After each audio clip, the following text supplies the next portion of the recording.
They say that everything is different now. They use terms like the new normal and post-pandemic. They say everything has changed. I don't think everything has changed. I think we're more aware now than we were, much like what 9/11 made us more aware of how vulnerable we were as a country.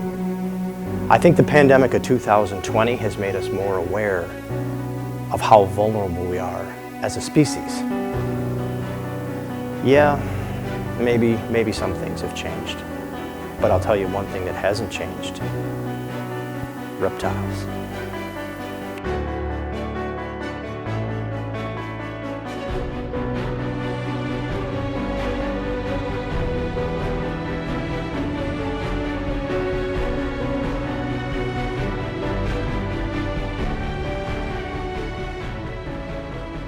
When I planned this year's summer reading program, I wanted to do something a little different. This year is a little bit different.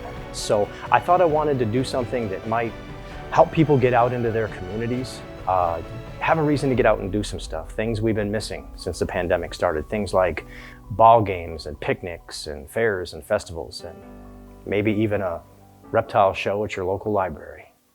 I'd like to take a few minutes to introduce you to some of the animals that you're going to be seeing this year in the summer reptile program, Tails and Tales. If you have a copy of your Dan the Snakeman Tails and Tales book, you can follow along with the video. You know what? If you don't have your Dan the Snakeman Tails and Tales book, you can still follow along. I hope you enjoy the video.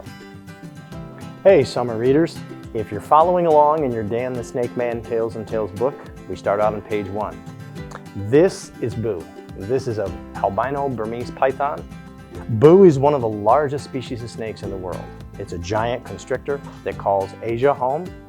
In Asia, you could find the Burmese python in the rainforests and the grasslands and the forests. It's a big predator that hunts things like deer and wild pigs, birds, monkeys, just about anything that really comes along. The Burmese python comes in at number 3 in the longest snake category. The reticulated python being the longest and the green anaconda being the heaviest. But most of you reptile people probably already know that. But as far as size-wise, it's a great snake to keep as a pet, but the problem is it gets so large. So I try to deter people from keeping Burmese pythons as pets, and most states have outlawed them because of what's going on in Florida with them becoming invasive species, but we'll talk more about that at the show. Until then, I'm Dan, this is Boo, and we'll see you at the show. Hey, summer readers. If you're going to your next page in your Dan the Snakeman Reptile Tails and Tales book, the next creature on our list is the only non-reptile in the book. This is Spice. Spice is a rose-haired tarantula. She calls home the deserts and scrublands of Chile, South America. Now, tarantulas are actually part of the arachnid family. Okay? That means that they have 4 pairs of legs, much like a scorpion, and tarantulas have something called pedipalps. They're more like little hands in the front of their bodies that help them feed themselves and help them to catch prey, kind of like the scorpion has pinchers. All tarantulas have venom, okay, but Spice's venom is probably about the equivalent of a bee sting, so it's really not fatal to humans. She's a predator. She lives in the desert areas. She feeds on things like insects, other spiders, small mammals, things like that. But you'll be seeing Spice at this year's summer reading program, and I hope you'll come out and see her. Hey, summer readers, the next animal in our book, this is Buster. This is an alligator snapping turtle from the southeastern part of the United States. Buster is the largest freshwater turtle on the planet when he's full grown, which takes a long, long time. Buster can live a lot of years. He's also considered the heaviest turtle in the world, the heaviest freshwater turtle. He's also considered the most dangerous turtle, but that he's only dangerous if you get too close to him and you engage him. As long as you keep your hands and feet clear, he's no more dangerous than any other turtle. Now, he's kind of cool because he has a snake-like tongue. It's kind of hard to see from your angle, but he has this cool little snake-like tongue. And he opens his mouth underwater and fish swim right into his mouth. So he's a pretty good fisherman. He's pretty cool. Hey, summer readers. The next animal in our book is Oliver the blue-tongued skink. Now, Oliver's a lizard, okay, but he has a lot of snake-like qualities. If you look at him, He's got scales that are very, very similar to a snake, and when you touch them, they actually feel very snake-like. Also, he moves very close to the ground. His belly rubs on the ground kind of just like a snake does. And you notice his tongue is flicking in and out just like a snake. Very similar, very similar. But if you look really close, you'll see that there are things that he has that snakes don't have. Okay, for one, he has legs, short little legs that still carry him here and there. If you look close, he has external ear openings. Okay, he still has ears that are open to the air, where snakes don't. He also, his tongue is really not a sensing organ. His tongue is basically to try to scare away predators. Most predators know that bright colors mean venom, but he's not venomous, so that's actually called mimicry. He's actually mimicking venomous animals. But human beings, not being as smart as most predators, they see the blue tongue and just say, pretty, and come right toward it. So, Oliver's very cool. He calls Australia, Indonesia, New Guinea, calls them home. He maxes out at about 2 feet. Okay, so he's pretty manageable size-wise. He's an omnivore, which means he eats both fruit and he eats meat and things like that. One of his favorite snacks is bird eggs, and he makes a really interesting pet. So if you want a pet as a lizard, a blue-tongued skink's a pretty good way to go. Hey, summer readers, the next animal in our Dan the Snakeman reptile book is Pi. Pi is a ball python. She's one of the lesser constrictors. Like her big giant cousins, she's still a predator, and she uses constriction to kill her prey. She also uses her coils for something else kind of cool. Ball pythons get their name from their ability to pull their coils together and form a ball to keep their head in the center to protect themselves from predators. Also, the ball python calls Africa home, and it's a really versatile little snake. It's found in the rainforest, it's found in the desert areas, it's found in grasslands and forests. So it's a very adaptable little snake. They're also really popular in the pet trade. They don't get very large. They come in all kinds of really cool colors, so that makes them really nice pets. Also, here's a cool tall tale. The story goes that they used to be called royal pythons back in the day, way back in the day, because Cleopatra used to wear these as bracelets. Okay, how cool is that? But you know what? How ironic. Cleopatra was assassinated with a cobra. So, kind of karma coming back. And rumor has it that one of the ball pythons actually set it up. Hey, summer readers. For those of you who've attended some of my reptile shows before, you probably know Shelly. Shelly's an African spur-thigh tortoise, and if you're following along in your book, you'll see that Shelly is she's from Africa. She's kind of a grassland savanna type girl. She's also found in a lot of desert areas. She's actually a member of the turtle family, which lives on land. Tortoises are actually just land turtles. Sulcatas or African spur-thighs can live as long as 60 to 70 years. Their shell is kind of like their home on their back. The only thing that they have to really worry about in Africa as far as predators are hyenas, and actually fire ants are a real problem because they can get in here inside the shell, so that can be a real problem. They make good pets, but the problem, a lot like Burmese pythons and boas, they get very large. This is my friend Elvis. Elvis is an American alligator. He's probably 2.5 feet long, maybe 3 years old. You're going to see him this year at the summer reading program. He'll be out and about, swimming in his little pool, entertaining you. He doesn't do any tricks or anything, unless of course you throw food in the water. That's pretty much his trick. Morgan, you got any questions about an alligator? Yeah. What are your questions? What's the difference between an alligator and a crocodile? Well, first of all, I wouldn't let you hold a crocodile. The alligator is actually quite predictable. You can hold them with one hand and just kind of hold them kind of like a puppy dog with giant teeth and all that good stuff. But a crocodile is much faster, much more dangerous. Crocodiles have a longer snout. They have a much worse disposition. Alligators can take cold.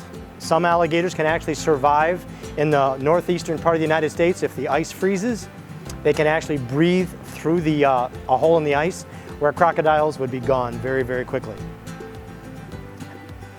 How different are they in their looks between a crocodile and an alligator? Well, alligators don't get quite as large as crocodiles. One distinctive thing is the snout. A crocodile snout's going to be more like a V shape, where the alligator is more like a U shape. Okay? Alligators are found all over the southeastern United States, Florida, South Carolina, Texas.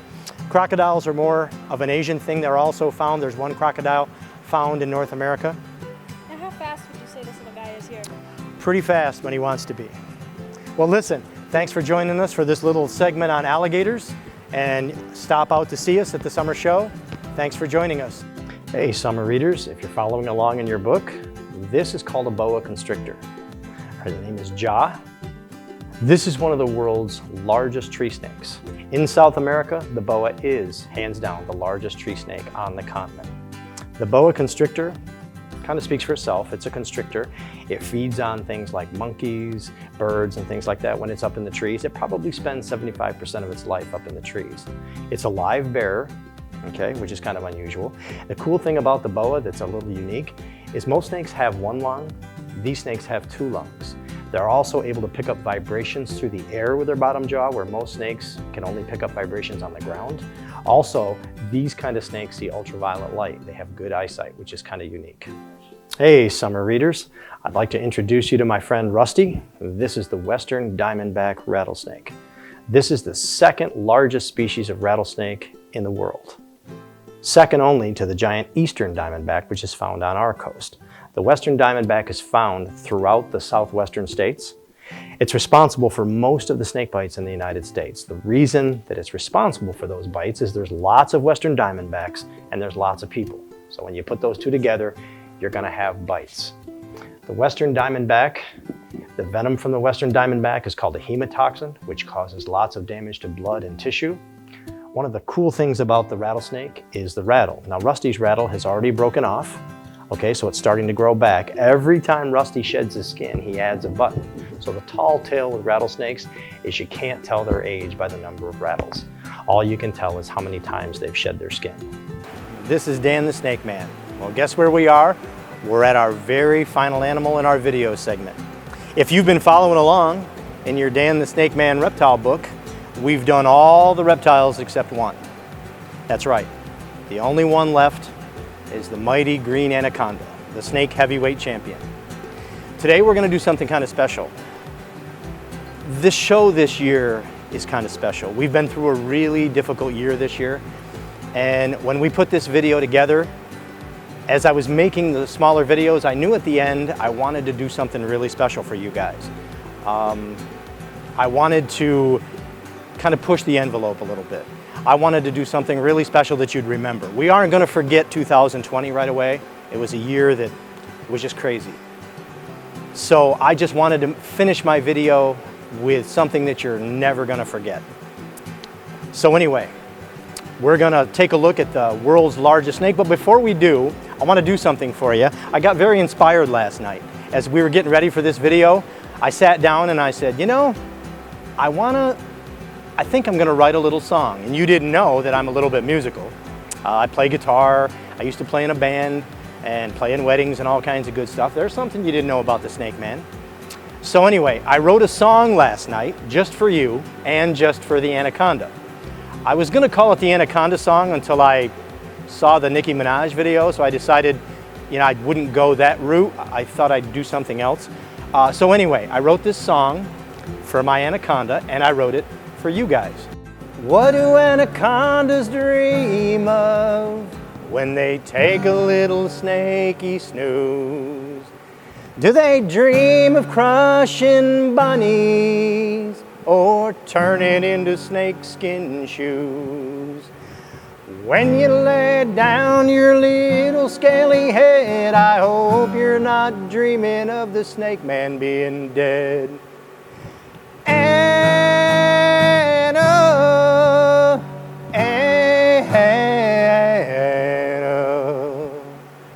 Now if she comes out of this cage in a really bad mood, then the Snake Man is totally screwed. All right, be looking for that on Pandora. Hey, summer readers, here we are. We're at our grand finale. We're coming up on the 4th of July, and just like the 4th of July, we saved the big finale for last. It's time to put the big anaconda in the water, talk about her, swim with her, and get a chance for you to enjoy her. Hey, summer readers, here we are at our grand finale. This is my girl, Anna. This is a guy, I know, the name's original. This is the green anaconda.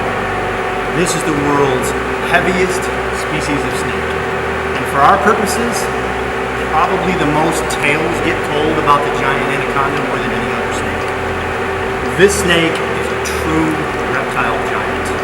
We're going to let her swim around in this pool. We've chosen this area for Anna to be able to stretch out and enjoy herself, and for you to enjoy her. Anacondas come from South America, where they swim in different waterways, they move around. The anaconda, being so heavy, her body is so heavy, that the water probably makes it a lot easier for her to maneuver around. And you can see she moves through the water like a big 16-foot snake. Now I wanted to tell you guys something. When I got here earlier, I was measuring out this pool, okay? This anaconda behind you that you're looking at,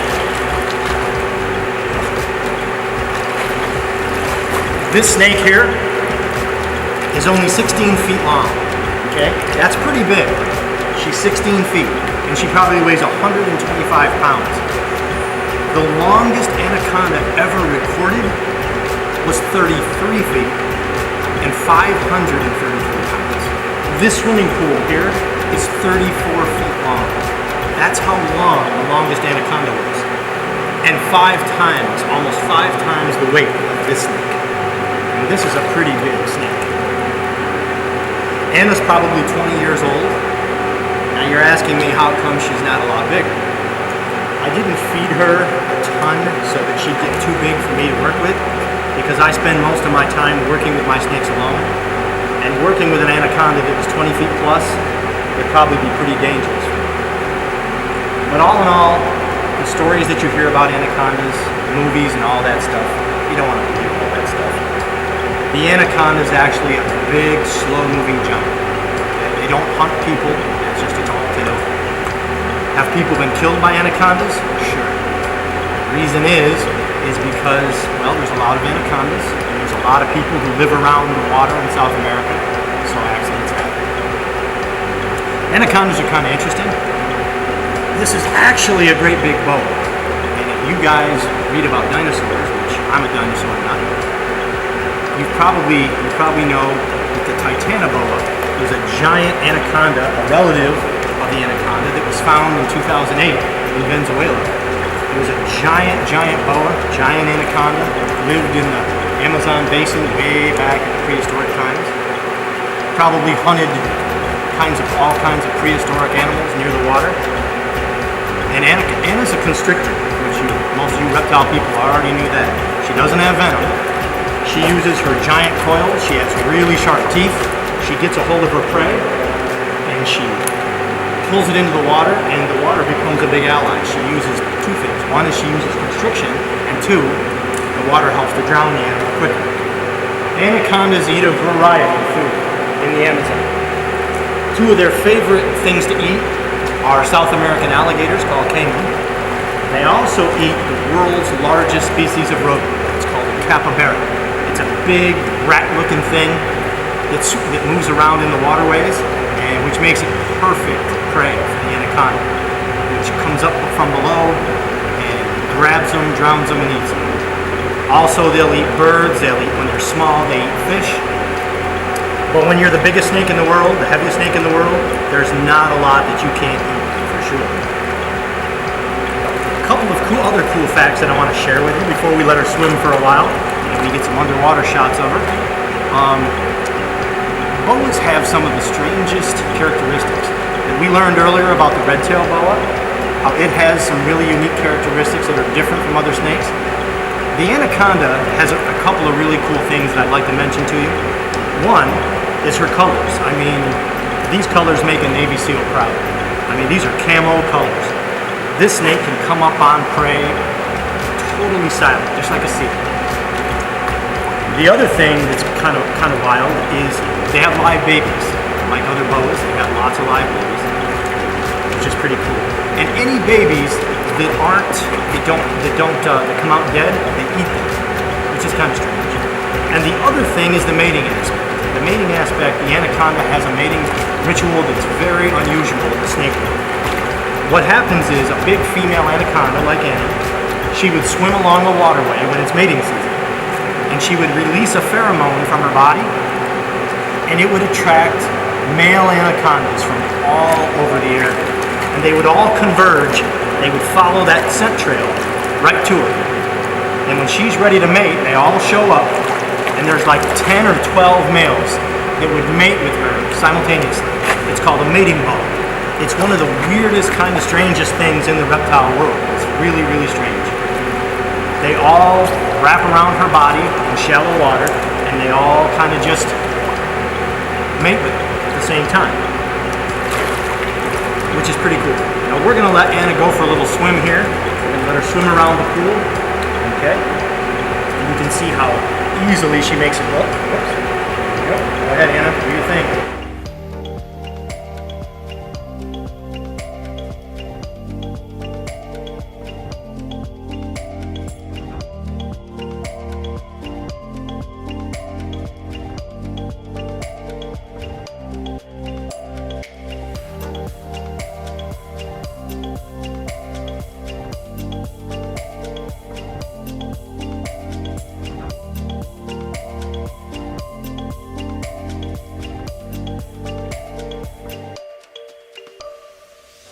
Okay, summer readers, this is going to conclude our video for you. I hope you've enjoyed watching and learning about the animals as much as I have making the video for you. I hope you've enjoyed watching the world's heaviest snake swim in her water pool, enjoying the environment that she was made to function in.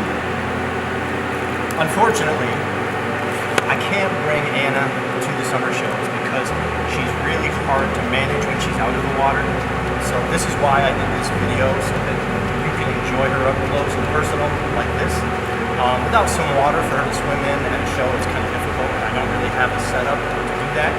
But this is as close as I can do. I think you've enjoyed her. I hope you have. I know I've enjoyed swimming with her. I look forward to seeing you guys soon as the summer reading program tour kicks off. This is Dan the Snakeman. Remember, live, learn, experience.